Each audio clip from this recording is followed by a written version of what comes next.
Bleach arguably has some of the best fight scenes, hype moments, and one of the best glow-ups known to anime in general. The main character, Ichigo, also shows the strength to earn the title of the strongest within the big three. Ichigo goes from slaying low-level hollows to defeating a literal god. How strong is a substitute Soul Reaper? Ichigo in the beginning of the series was able to sense Rukia and see ghosts before he was even given Rukia's abilities and was able to break out of Aikido using just his raw strength. Rukia even stating that no human can break out of it with just pure strength, so we can just tell how strong he is going to be. Ichigo, after he gains his Soul Reaper abilities, shows us how much of a different breed he truly is. Rukia is being set up for execution. Ichigo and his friends invade the Soul Society in one of the greatest arcs in the show, and getting introduced to characters like Kenpachi, Aizen, and Byakuya. Ichigo going against Kenpachi, he isn't going all out of course. He meets his Zanpakuto Zangetsu, and Ichigo tells the Zanpakuto that he wants to win, and he doesn't beat Kenpachi, but he does spark some interest in Kenpachi's eyes. We learn how spiritual energy is used, which is basically the energy that one has, kind of like the level of chakra one has in Naruto, except this type of energy can literally crush your opponents if you are significantly stronger than them.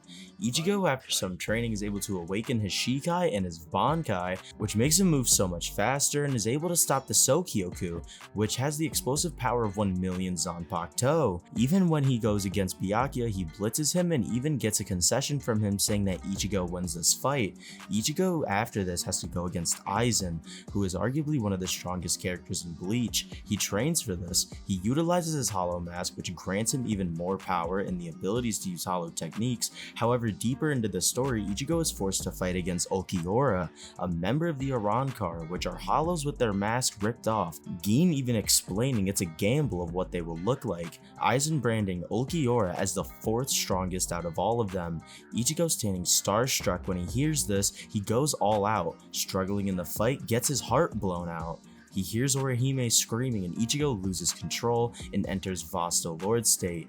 Ichigo speed blitzing a full power Ulquiorra and outpowering him, eventually killing him, causing one of the most beautiful character resolutions in my honest opinion.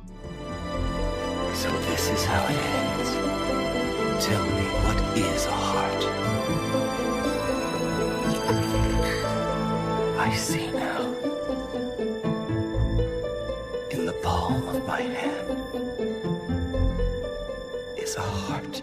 We then have Ichigo go against Aizen, who now possesses the Hogyoku, the most powerful artifact granting the user their utmost and truest desires.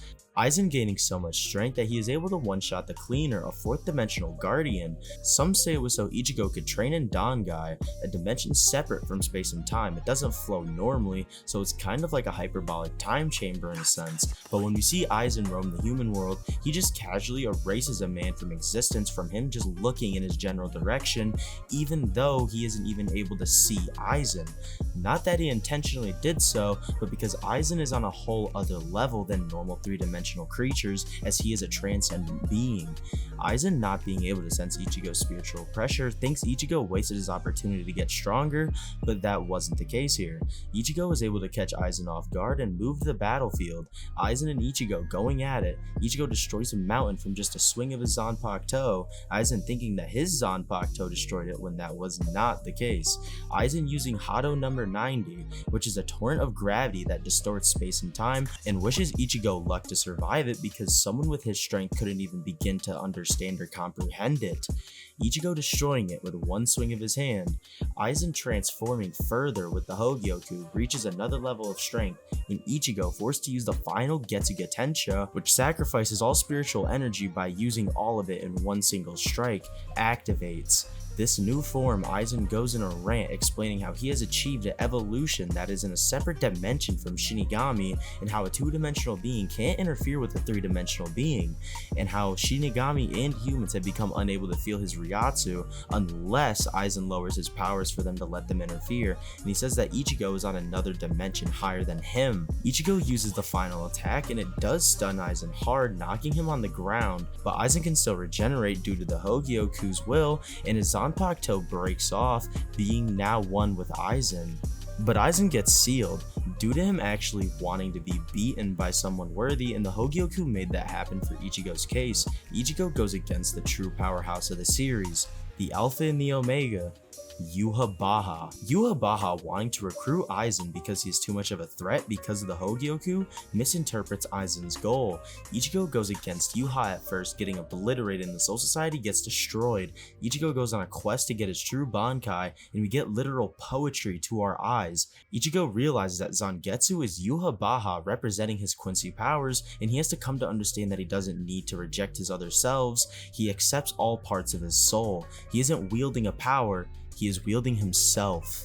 Aizen and Ichigo team up against Yhwach, who has the ability to destroy the Soul Society, Hueco Mundo, and the world of the living with his power, and even with the abilities of the Almighty, can see into the future and can change it. Ichigo teaming up with Aizen with an assist from Uryu, who is able to beat this god. Now Ichigo in the series shows exponential recovery when it comes to his strength and his writing, but we weren't analyzing.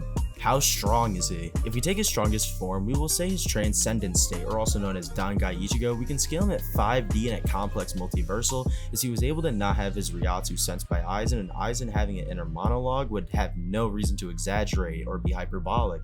His speed would be MFTL, or if you highball, we can say he is immeasurable, as he is able to react and move within Hado 90, a space where time and space is altered due to immense force of gravity. Ichigo truly has earned the title of shining bright for everyone, living out your fantasy, the brightest star for all to see. Now you feel. Yo, what's up guys, it's Carpet. I just want to say thank you all for 2,000 subscribers. This is actually insane. Never have I thought that I would ever get over even 150 subscribers. This means the actual universe to me. Let me know what I should do for a 2,000 subscriber special. This video doesn't count. Please let me know who y'all want to scale next, and make sure to click that link in the description below to join the Discord server or to donate and get your own video sponsored. And what verse do y'all think Ichigo solos? Anyways, I'll see you all in the next one. Peace.